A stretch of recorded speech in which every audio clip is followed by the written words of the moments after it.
सोहळा आनंदाचा गजर विठुरायाचा अखंड हरिनाम सप्ताह पाडळी दत्त मंदिर तालुका पाथर्डी जिल्हा अहमदनगर दिनांक 26 डिसेंबर ते 30 डिसेंबर 2020. प्रेक्षेपण आपल्या आवडत्या मराठी हॉटस्पॉटवर.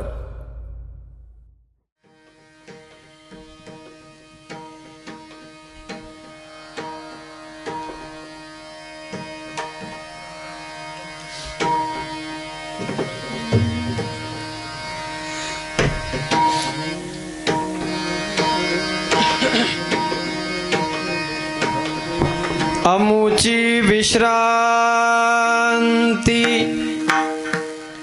अमुची विश्रांती,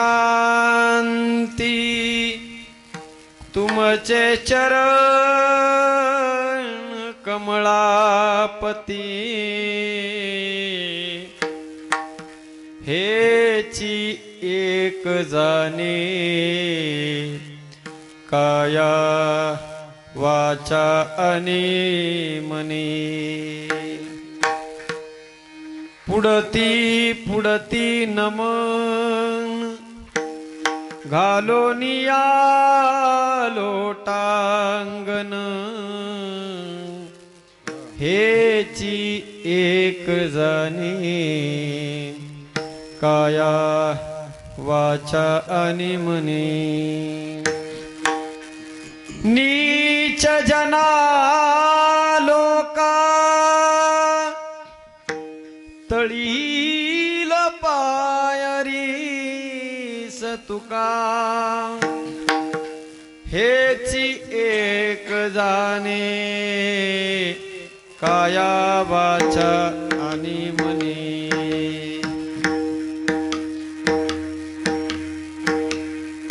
लोकाभिरामं रणरंगधीरं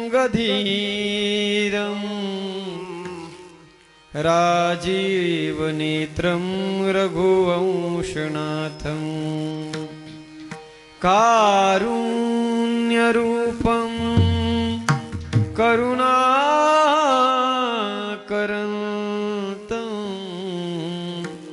श्रीरामचन्द्रं शरणं प्रपद्ये. मनोजवं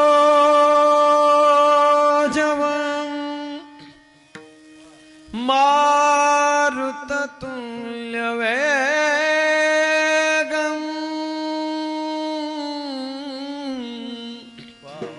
जितेन्द्रियं बुद्धिमतां वरिष्ठं. वातात्मजं वानरयूथमुख्यं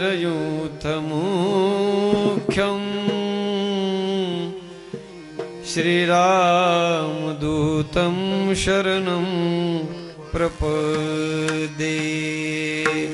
नमन माझे दत्तगुरुराया महाराज दत्तात्रया. महाराज दत्तात्रया, महाराज दत्तात्रया. नमन माझे गुरुराया महाराज दत्तात्रया. महाराज दत्तात्रया, महाराज दत्तात्रया. नमन माझे गुरुराया महाराज दत्तात्रया. महाराज दत्तात्रया, महाराज दत्तात्रया.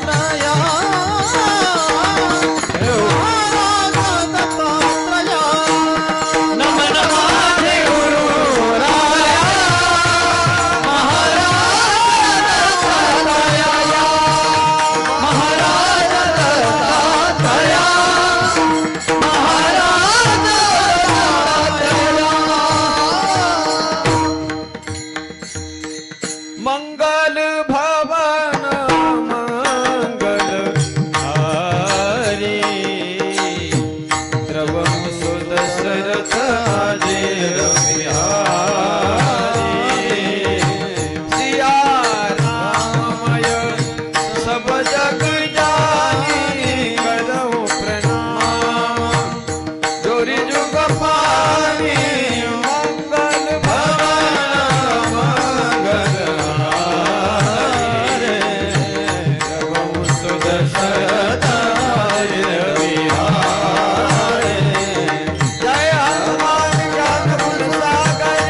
नमामि सद्गुरुं शान्तं सच्चिदानन्दविग्रहं पूर्णब्रह्मपरानन्दम् ईशम् आनन्दिवल्लभम्। नमो ज्ञानेश्वरा नमो ज्ञानेश्वरा निवृत्ति उद्धारा सोपान देवा मुक्ताबाई नमो त्रिभुवन पावनी आद्यत्रय जननी देवाची अधिष्ठान जेथे प्रतिष्ठान देखा तिथे जन्मला तो श्री गुणातीत एका जयाचे निनामे चुके जन्म व्यथा नमस्कार माझा श्री सद्गुरु एकनाथा नमो सद्गुरु तुकया ज्ञानदीपा नमो सद्गुरु सच्चिदानंद रूपा नमो सद्गुरु भक्त कल्याण मूर्ती नमो सद्गुरु भास्करा पूर्ण कीर्ती आमुची विश्रांती आमुची विश्रांती तुमचे चरण कमळापती हेची एक जाणी काया वाचा आणि मनी अनंत कृपा विभूषित करुणा निधान करुणा घन करुणा वत्सल अखिल कोटी ब्रह्मांड नायक कर्तुम अकर्तुम अन्यथा कर्तुम परात्पर परमात्म्याच्या सेवेकरिता निवडलेला अभंग श्रीमंत संत जगद्गुरु तुकोबारा यांचा अत्यंत गोड असा अभंग असून प्रस्तुत अभंगाच्या माध्यमातून जगद्गुरु तुकोबाराय जगातील यच्च यावत जीवाला विश्रांतीचं स्थान सांगतायत। विठाला विठाला विठाला विठाला विठाला अभंगावरती विवेचन करण्यापूर्वी अल्पशः परिहार देणं गत्याचं आहे। प्रतिवर्षाप्रमाणे अत्यंत प्रसन्न अंतकरणाने मंगलमय वातावरणामध्ये भगवान दत्तात्रयाच्या या पवित्र दरबारामध्ये पवित्र प्रांगणामध्ये मौजे पाडळी गावामध्ये अत्यंत सुंदर आखीव रेखीव स्वरूपामध्ये आयोजित केल्या गेलेला आणि अत्यंत सुंदर रीतीने संपन्न होत असलेला हा ज्ञानयज्ञ सोहळा अत्यंत सुंदर असं गोड असं नियोजन खऱ्या अर्थाने ज्यांच्या माध्यमातून हा सोहळा या ठिकाणी संपन्न होतोय आमच्या आदरणीय कचरे दादा खरोखर सज्जन हो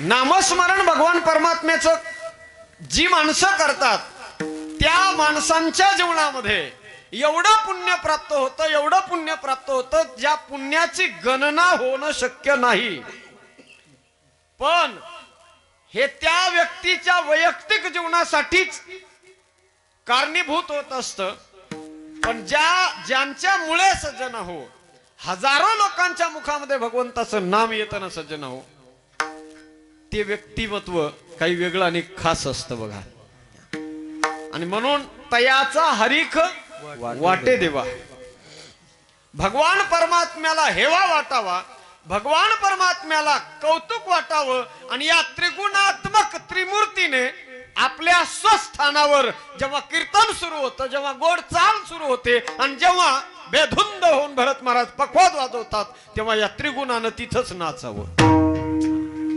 एवढा सुंदर माहोल सज्जन हो ज्यांच्यामुळे इथे होतो जगात मला नाही म्हणायचं लोक श्रीमंत नाहीत अब्जाधीश लोक आहेत या जगामध्ये पण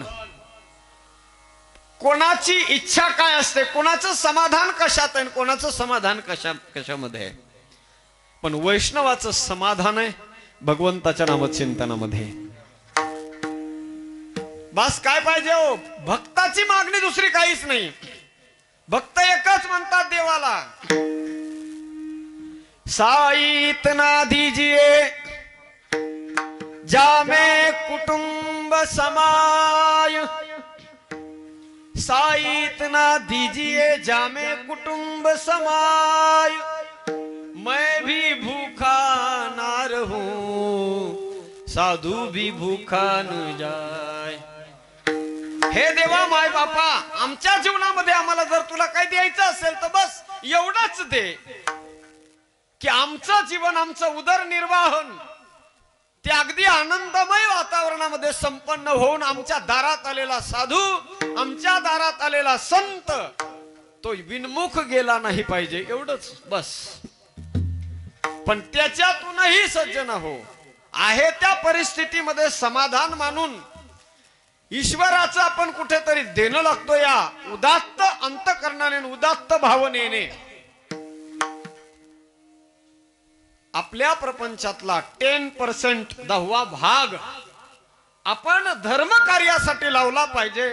या वेदाच्या वचनानुसार, या शास्त्राच्या वचनानुसार आपलं जीवन व्यतीत करणं हे खऱ्या अर्थाने मानवी जीवनाची इति कर्तव्यता आहे. विठाला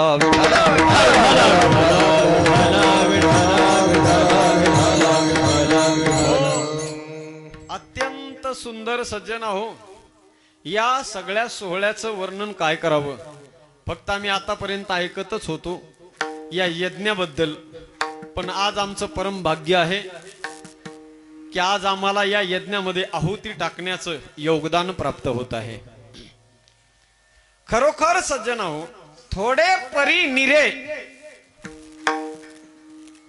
माणसाने आपल्या जीवनामध्ये, मी नेहमी सांगत असतो, किलोभर मुरमुरे खात बसण्यापेक्षा एक छटाक फक्त बदाम खाल्ले पाहिजे. अगदी तू कोणी घेतले मोती जैसे. या ठिकाणी आदरणीय भरत महाराजांनी खरोखर हा समा बांधलेला आहे आणि हे सगळं चैतन्य निर्माण केलेलं आहे. चैतन्याच्या दारामध्ये चैतन्य निर्माण झालेलं आहे बघा.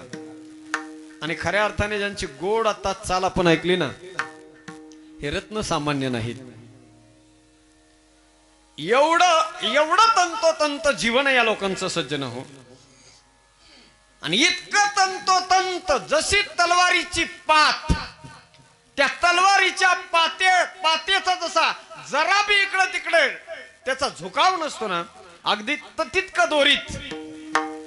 त्याला दोरीत म्हणणं सुद्धा जरा थोडस, कारण दोरी थोडीशी ढोबळ असते, ढोबळ स्वरूपाची असते. एखाद्या वेळेला दोरीत बांधकाम करणारे लोक त्यांचं मागं पुढं होऊ शकतं, पण इथं नाही. एवढी गोड चाल सज्जन हो, एवढी गोड असं वाटत होतं ती चालच ऐकत राहावी. आणि पखवाजच महाराजांचा सामान्य नाहीयेत. उभा महाराष्ट्र ज्यांनी सज्जन हो आपल्या गोड गायनाने हो सबंध महाराष्ट्र ज्यांनी धवळून काढलेला आहे. महाराष्ट्राचे लाडके गायक माझे परम मित्र, परम आदरणीय हरिभक्त परायण श्री संगीत अलंकार प्रकाशजी महाराज कातकडे गुरुजी. त्याचबरोबर आदरणीय हरिभक्त परायण माझे जीवस्य कंठस्य मित्र, उभ्या आळंदीमध्ये अग्रगण्य ज्यांचं नाव घेतलं जातं ना सज्जन हो, असं एकमेव व्यक्तिमत्व म्हणजे आदरणीय हरिभक्त परायण नारायणजी महाराज खिलारी गुरुजी. आणि या दोन्ही रत्नांना एकाच धाग्यामध्ये गुंफवण्याचं काम करणारे माझे परम मित्र, संपूर्ण महाराष्ट्र.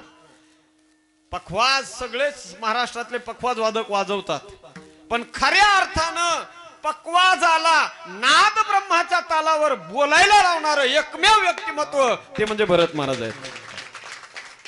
भरत महाराजांनी पखवाज वाजवून तिथं नाद ब्रह्म तयार होऊ नये असं होणं शक्यच नाही बघा. आणि त्याचं कारण एकच आहे, त्यांचं वाजवणं म्हणजे फ्रॉम दी हार्ट, अगदी हृदयापासून अंतःकरणापासून वाजवतात महाराज. एवढं सोपं नाही. एवढी मोठी अचिव्हमेंट एवढ्या कमी वयामध्ये प्राप्त करणारं एकमेव व्यक्तिमत्व आहे सज्जन भरत महाराज. अनेक लोक आहेत, पण या सगळ्या गोष्टी फक्त कला जमणं हो सहज आहे, ती भगवंताची कृपा आहे. आपल्या जीवनामध्ये कला प्राप्त होणं ही भगवंताची कृपा आहे.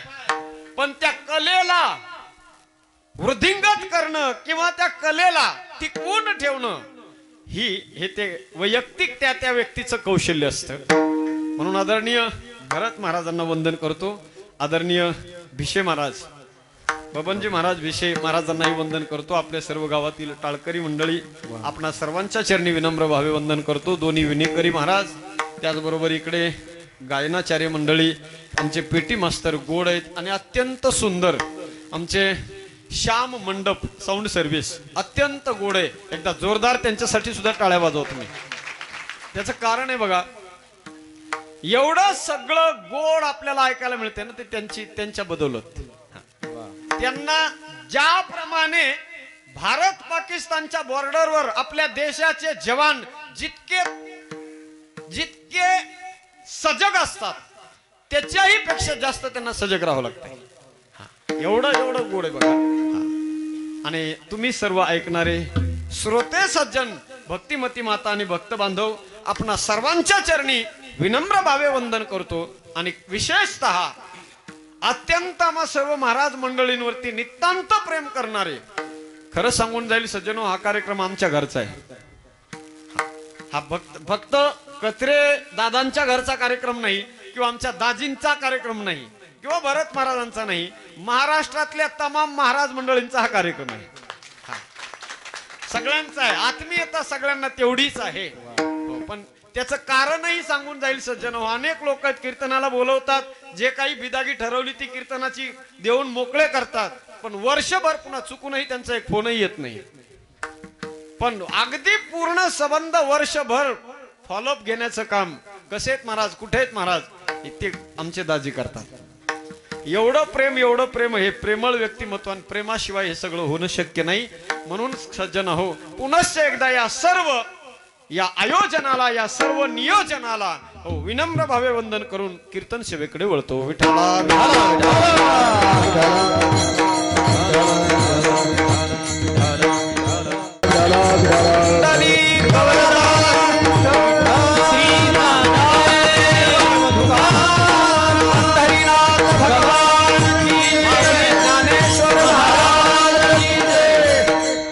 प्रथमतः आज या ठिकाणी इथे पोहोचत असताना थोडस दूरचा प्रवास, पालघर पासून स्वतः गाडी ड्राईव्ह करत इथपर्यंत पोहोचलो. त्यामुळे थोडा एक 10-15 मिनिट लेट झालेला आहे कार्यक्रम.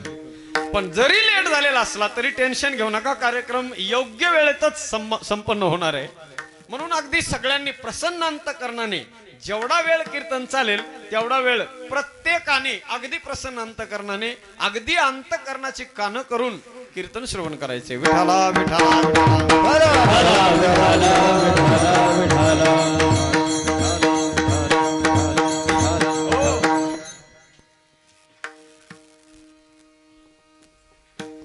आमुची विश्रांती तुमचे चरण कमळापती.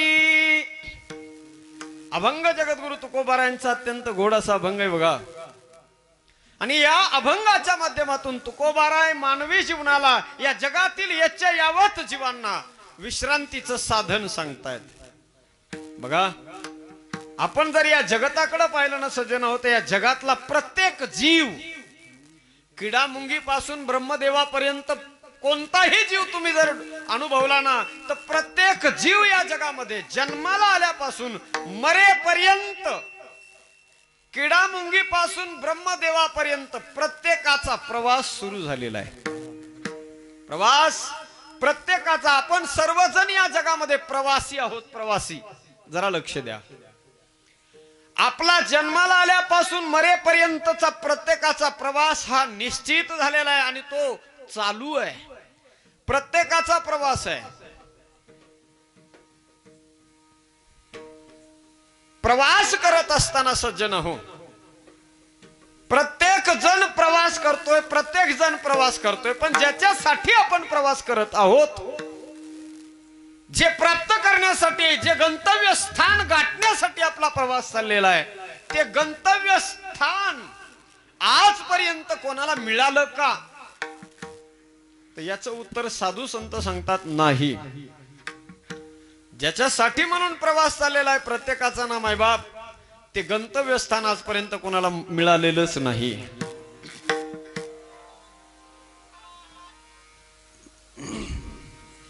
मंजिल मंजिल दुनिया कहती,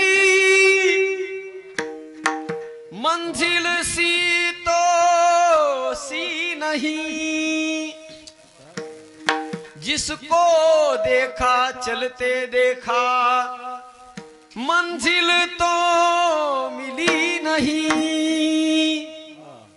मंजिल मंजिल दुनिया कहती, मंजिल सी तो सी नहीं। जिसको देखा चलते देखा मंजिल तो मिली नहीं, किंवा पहुंचा तो कोई नाही। तिथपर्यंत कुणी गेला का सज्जन होत म्हटले नाही, कोणीच पोहोचू शकला नाही। प्राप्तीची पहिलं तिरी विपाईला, तिथपर्यंत आजपर्यंत कोणी गेलेला नाही। प्रवास मात्र प्रत्येकाचा चाललेला आहे सज्जन हो। प्रत्येक जण प्रवासी आहेत। आता प्रवास करत असताना या जगामध्ये दोन पद्धतीने प्रवास करणारी माणसं आहेत या जगामध्ये, जरा लक्ष द्या। एक वर्ग आहे ज्याचा प्रवास आतल्या बाजूने, आणि दुसरा एक वर्ग आहे ज्याचा प्रवास बाहेरच्या बाजूने। म्हणजे एक वर्ग असा आहे जो अंतर्मुख होऊन प्रवास त्याचा चाललेला आहे, आणि एकाचा प्रवास बहिर्मुख होऊन चाललेला आहे। अंतर्मुख होऊन जे प्रवास करतात ते माझे या जगातले सगळे साधू संत। भगवत भक्ताचा प्रवास अंतर्मुखी प्रवास आहे सज्जन। शरदेवं प्राज्ञे सतत परमानंद सुखिता। सतत ते सज्जन हो आपल्या डोळे बंद करून आपल्या जीवनातली सगळे जे काही अष्टांग योग आहेत त्या अष्टांग योगाचं अवलंबन करून आपण एकदा का ते आसन लावून बसले की जेवढं अंतर्मुख होईल, जेवढा अंतर्मुख होऊन त्या परमात्मा तत्वापर्यंत पोहोचता येईल ते आतल्या आत त्यांचा प्रवास चाललेला आहे। सुखे मी निजलो गा शून्य सारोनी तेथे, सुखे मी निजलो गा शून्य सारोनी तेथे। भेट शिकलीला दान मिळे आई ते, दान मिळे आई ते।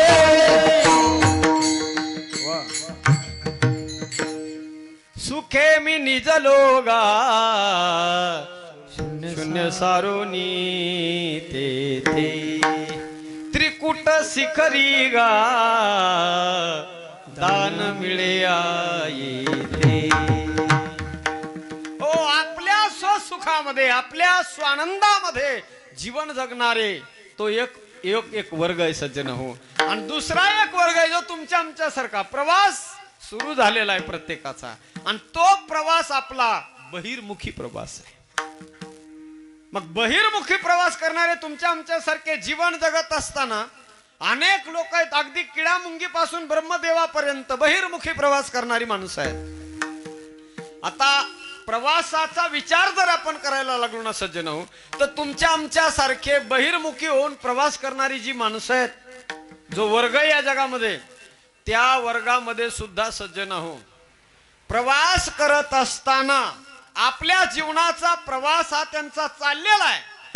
पण त्याच्यात सुद्धा दोन प्रकार आहेत। एक पहिला प्रकार आहे तोही प्रवास करतोय, दुसरा वर्ग आहे तोही प्रवास करतोय। पहिला जो वर्ग आहे तो प्रवास करत असताना नियोजित पद्धतीने त्याचा प्रवास चाललेला आहे, अगदी सुनियोजित प्रवास त्याचा आहे। आणि एक असा वर्ग आहे जो प्रवासाला निघूनही प्रवासाचं ध्येय, प्रवासाचं गंतव्यस्थान निश्चित झालेलं आहे की नाही याचा मात्र संशय आहे। विठ्ठला विठ्ठला विठ्ठला विठ्ठला विठ्ठला। ज्या प्रवाशाने आपल्या जीवनामध्ये आपला प्रवास फिक्स केलेला आहे, सगळं नियोजन केलेलं आहे, कधी जायचंय, कुठं जायचंय, किती वाजता तिथपर्यंत पोहोचायचंय, प्रवासामध्ये काय काय सोबत घ्यायचंय, सगळं नियोजित पद्धतीने केलेला प्रवास आहे। पण दुसरा जो वर्ग आहे ना सज्जन हो, त्याच्या जीवनात कसलंच आणि काहीच नियोजन नाही, पण प्रवास मात्र चाललेला आहे। चालिलो किती ते न कळे, दुःखे आरंभिलो भुकतान। चाललंय फक्त सज्जन हो, प्रवास चाललेला आहे, प्रवास चाललेला आहे। या जगामध्ये जन्माला आल्यापासून मरेपर्यंत प्रवासच करतायत। बर त्या वर्गाला हेही कळत नाही की आपण ज्या जगामध्ये जगत आहोत, ज्या जगात आपण प्रवास करत आहोत, आपण या जगामधले स्थायी नाहीत. स्थायी स्वरूपाने या जगात राहण्यासाठी आपण आलेलो नाहीत, हेही त्याला कळत नाही सज्जन. एवढं तरी कमीत कमी कळावं कि हम इस देश के निवासी नहीं, हम इस देश के प्रवासी है. देश वेश नो हे माझा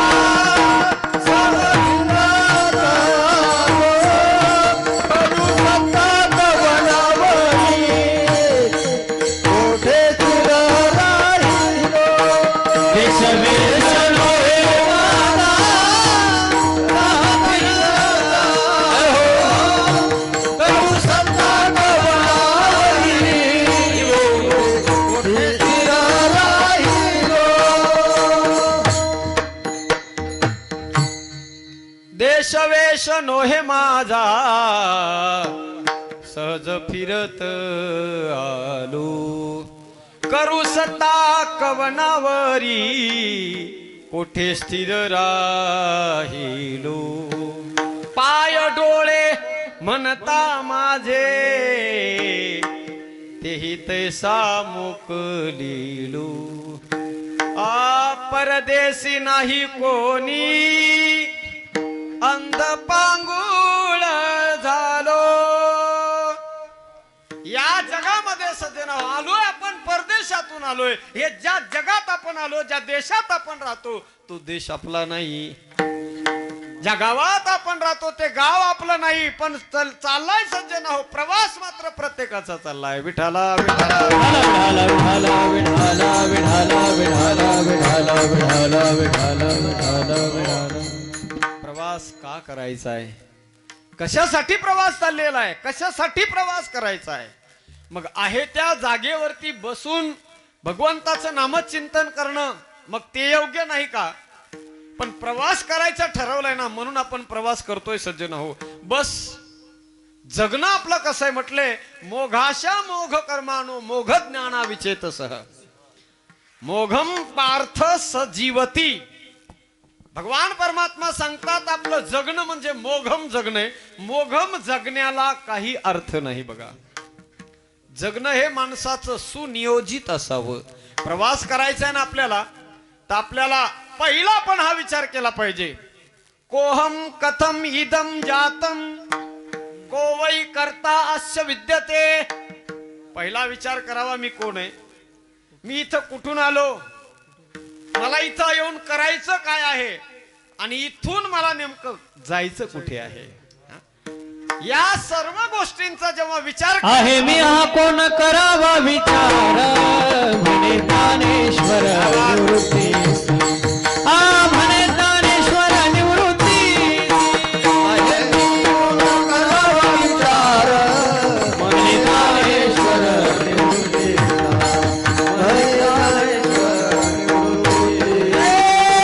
आहे मी कवन करावा विचार, आहे मी कोण करावा विचार, आहे मी कोण करावा विचार, आहे मी कोण करावा विचार, आहे मी कोण करावा विचार.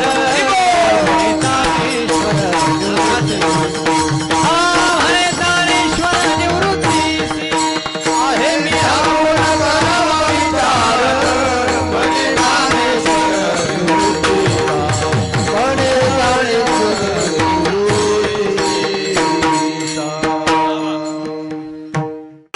आपल्या स्वतःला अगोदर ओळखलं पाहिजे. मी कवनाची मज सांग कोणी. मी कोण आहे स्वतःला अगोदर ओळखा आणि नंतर प्रवास सुरू करा. बरं, प्रवास केल्यानंतर अगोदर नियोजन करा आणि नंतर प्रवासाला लागा. मोघम प्रवासाला जर निघालो ना सज्जन होत, काहीच उपयोग नाही. अगदी ज्ञानोबारांच्या भाषेत बोलायचं तर ज्ञानोबाराय म्हणतात, नाव तारी हे साचार माझी बैसले थोर थोर. काय गोड उदाहरण दिलं ज्ञानोबारांनी. ज्ञानोबाराय म्हणतात, नाव पाण्यातून लोकांना तारून नेते हे जरी त्रिवार सत्य असलं तारुण नाव नेते पलीकडे म्हणून नावेतून प्रवास करून पहिलं तीरावर जायचंय यासाठी म्हणून जगातले थोर थोर माणसं त्या नावेत जाऊन बसतात आणि सगळेच बसतात आणि निघाली सज्जन हो, घेतले सगळ्यांनी हातामध्ये वल्हे आणि नाव वल्हायला सुरुवात केली. सगळेजण अगदी पॉवरफुल माणसं, थोर थोर म्हणजे सगळ्याच सर्व अंगाने स्ट्रॉंग असलेली माणसं बसली होती नावेत. चालली नाव, चालली सज्जन हो. दुसऱ्या दिवशी सकाळ झाली, पहाड झाली. मग मला सांगा, आता हे किती जरी मोठे माणसं असले, ज्ञानोबाराय म्हणतात ती माणसं आपल्या गंतव्य स्थानापर्यंत जाऊ शकत नाहीत तोपर्यंत, जोपर्यंत त्या नावेला चालवणारा नावाडी त्यांना भेटत नाही. बिना नावाड्याची नाव तुम्हाला मला कुठं घेऊन जाईल सांगता येत नाही मायबाप. आपल्याला जिथं पोहोचायचंय ना ते ठिकाण पहिलं आपण निश्चित केलं पाहिजे. बस या जगामध्ये नाही तर कित्येक म्हणतात ना संत, किती वेळा जन्मायावे किती भावे फजित, किती भावे फजित, किती भावे फजित, किती वेळा जन्मायावे किती भावे फजित, किती भावे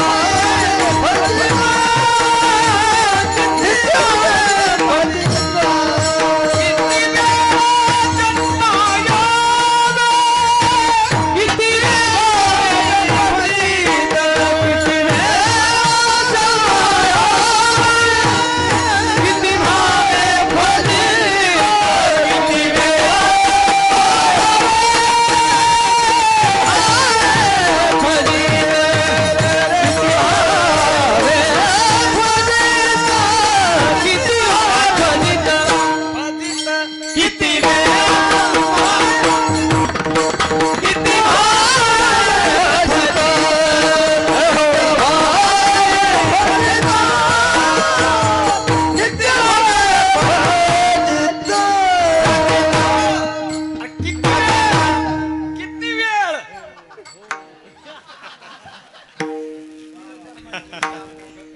वा, काय गोड चाल बनली. किती वेळा जन्मायावे नित्य व्हावे फजित, किंवा किती व्हावे फजित. अरे किद्दा जन्माला यायचं, किद्दा किती वेळ फजिती करून घ्यायची. बस करा. पुनरपि जननम पुनरपि मरणम पुनरपि जननी जाठरे शयनम इह संसार खलु दुस्तारे कृपया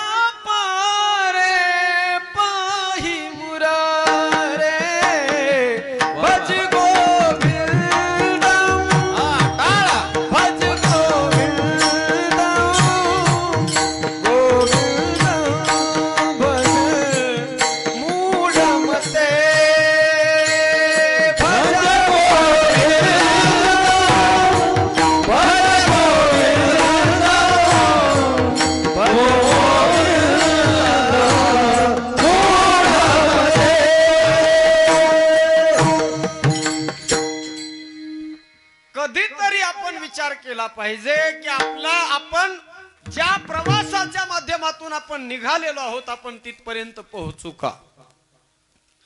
प्रवास हा निश्चित झालेला असला पाहिजे आणि आपलं प्रवासाचं गंतव्य स्थान हे सुद्धा निश्चित असावं आणि ज्याच्या माध्यमातून प्रवास करायचा ते माध्यम सुद्धा चांगलं असावं.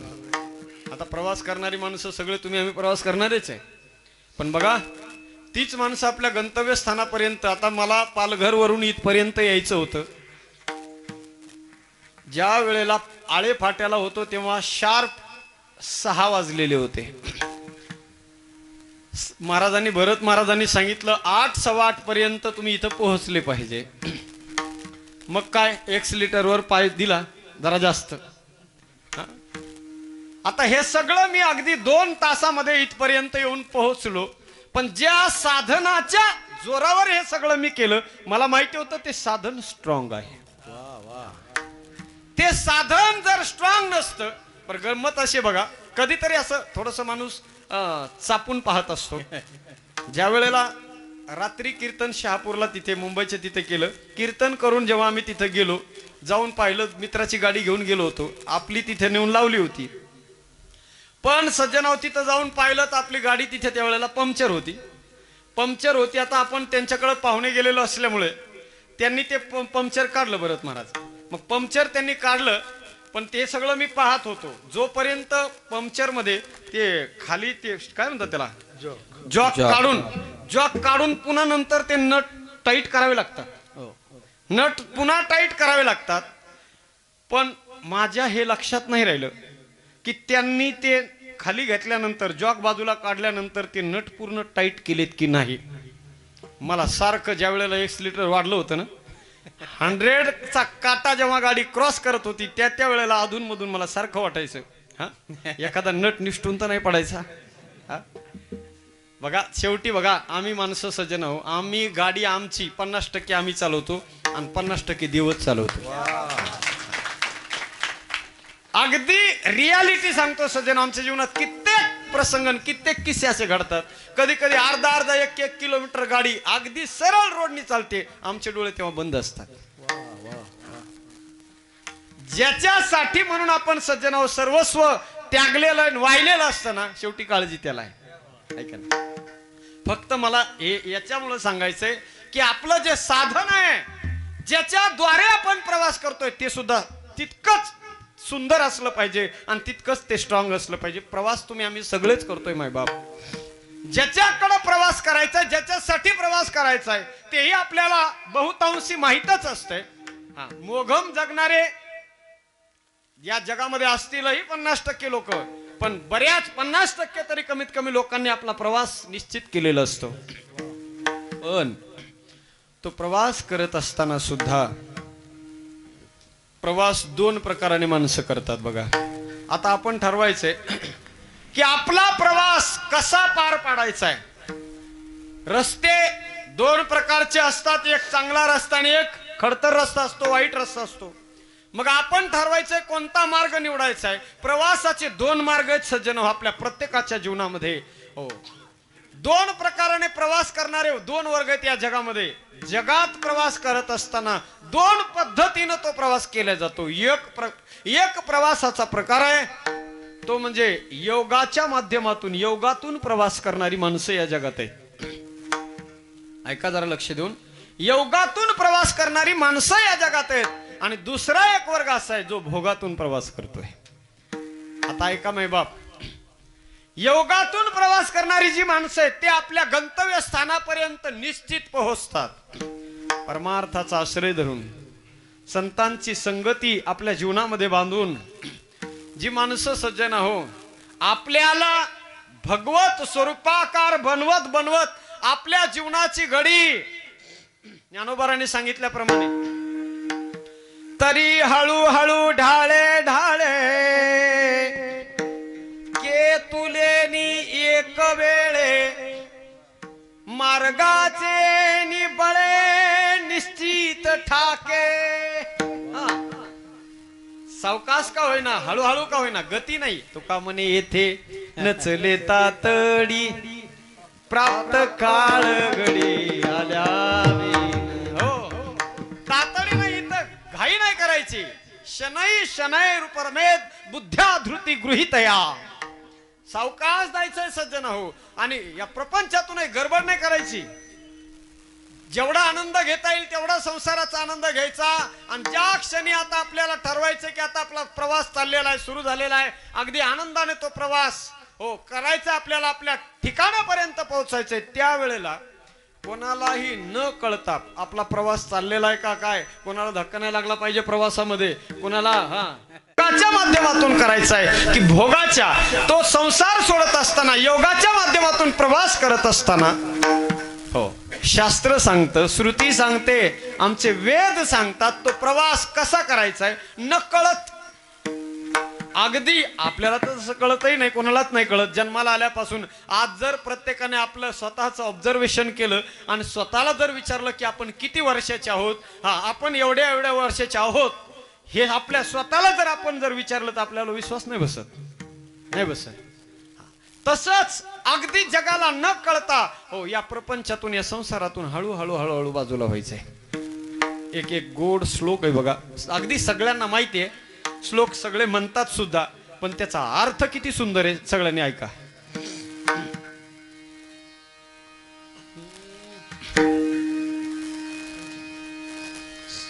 ओम त्र्यंबकम यजामहे सुगंधिं पुष्टिवर्धनम् उर्वारुक्मिव बन्धनात् मृत्योर्मोक्षीयमामृतात्. ओम त्र्यंबकं यजामहे सुगंधिं पुष्टिवर्धनम् उर्वारुक्मिव बन्धनात् मृत्योर्मोक्षीयमामृतात्. ओम त्र्यंबकं यजामहे सुगंधिं पुष्टिवर्धनम्. शंकराच्या मंदिरात गेलं का हा मंत्र ऐकायला मिळतो आपल्याला. पण या मंत्राचा अर्थ आहे सज्जन हो, ओम त्र्यंबकम यजामहे. त्या ओंकार स्वरूप त्र्यंबक त्रिणी अंबकानी नेत्र इति त्र्यंबक, त्या त्र्यंबकेश्वराला मी यजामहे आम्ही वंदन करतो, नमन करतो. ओम त्र्यंबकम यजामहे सुगंधिम पुष्टिवर्धनम. पण उर्वारुक्मिव बंधनात, हे देवा हे भगवंता, आता हा प्रवास आमचा चाललेला आहे, हा प्रवास अगदी सुखरूप आमचा तिथपर्यंत पोहोचू दे, तुझ्या चरणापर्यंत पोहोचू दे आमचा प्रवास. पण प्रवासामध्ये आम्हाला सुद्धा त्याची जाणीव होऊ देऊ नको. कशाप्रमाणे म्हटले, उर्वारुक्मिव बंधनात मृत्योर्मोक्षीयमामृतात्. उर्वारुक्मिव बंधनात, याच्यासाठी एक उदाहरण दिलंय त्यांनी. हो, ज्याप्रमाणे त्याला उर्वारुक्मी म्हणजे काय, कलिंगड, टरबूज. ते कलिंगड जोपर्यंत कच्च असताना सज्जन होते देठाला पूर्णपणे पक्क असतं. पण एकदा का ते कलिंगड पिकलं, परिपक्व अवस्थेला प्राप्त झालं, माणसाचं जीवनही एकदा का परिपक्व अवस्थेला प्राप्त झालं की ज्याप्रमाणे ते कलिंगड हळूहळू हळूहळू त्या देठाला सोडतं. कळतही नाही ते सज्जन होत्या त्याने देठाचा कधी राजीनामा घेतलाय ते. तसं या प्रपंचामधून हळूहळू हळूहळू उर्वारुक्मिव बंधनात मृत्योर्मोक्षीयमामृतात, या मृत्यूरूपी संसारातून मोक्षरूपी अमृतरूपी परमात्म्याकडे आपल्याला जायचंय. विठ्ठला विठ्ठला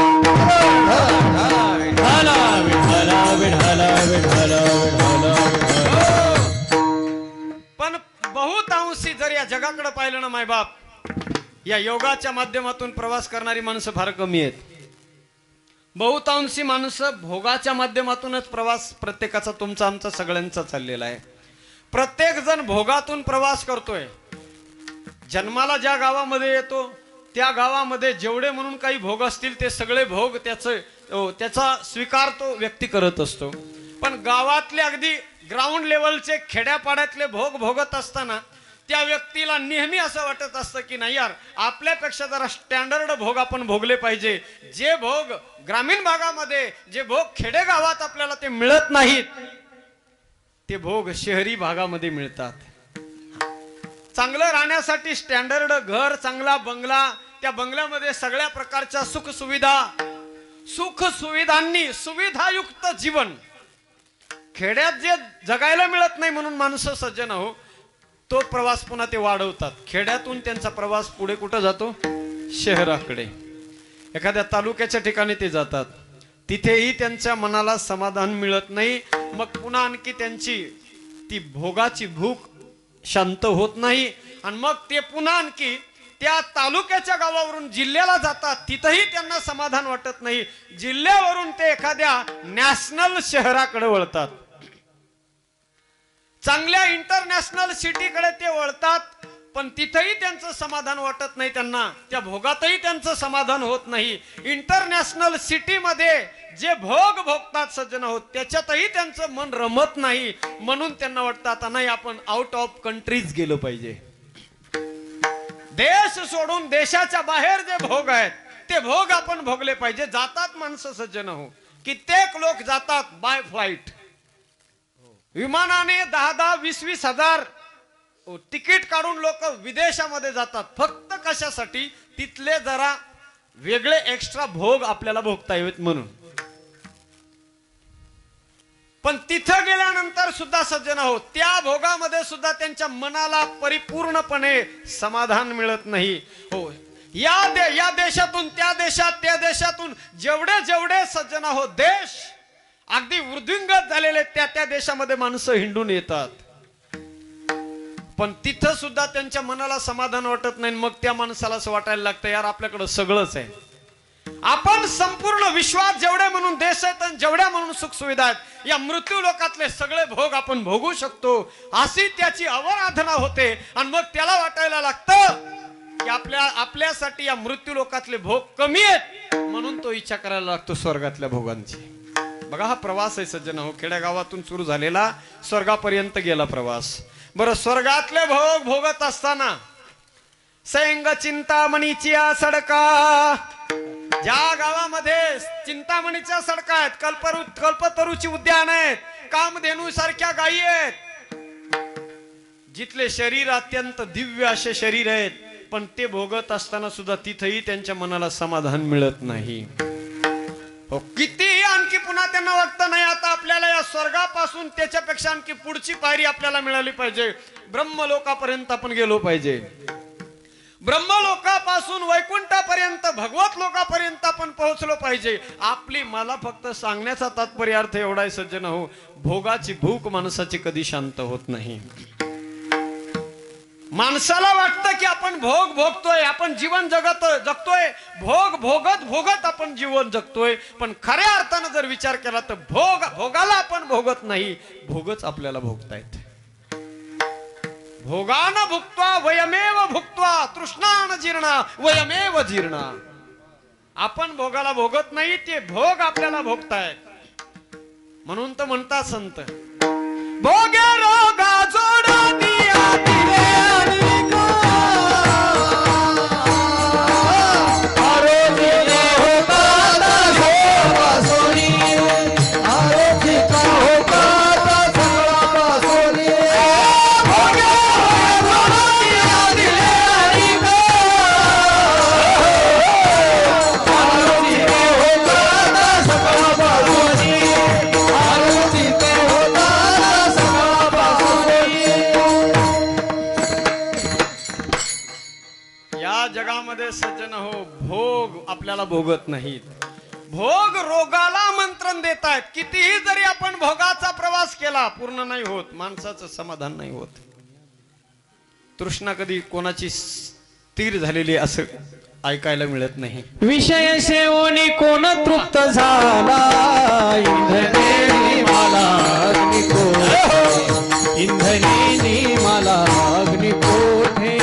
विषय सेवना कोण तृप्त झाला, इंधने मला अग्निकोठे, इंधने मला अग्निकोठे. विषय सेवनी कोण तृप्त झाला, इंधने मला अग्निकोठे, इंधने मला अग्निकोठे. विषय सेविका कोण तृप्त झाला, इंधने मला अग्निकोठे, इंधने मला अग्निकोठे. अग्नीमध्ये त्या आगीला विझवण्यासाठी जर कोणी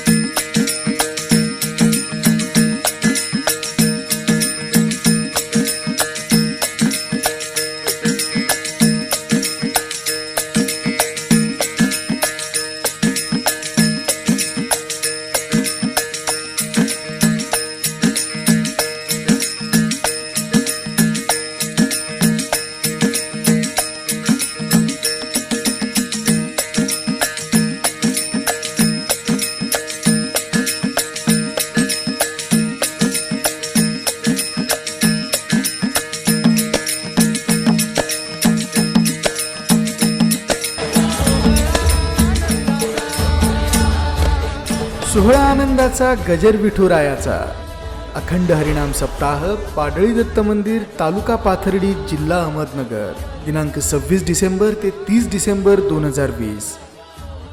प्रक्षेपण आपल्या आवडत्या मराठी हॉटस्पॉटवर.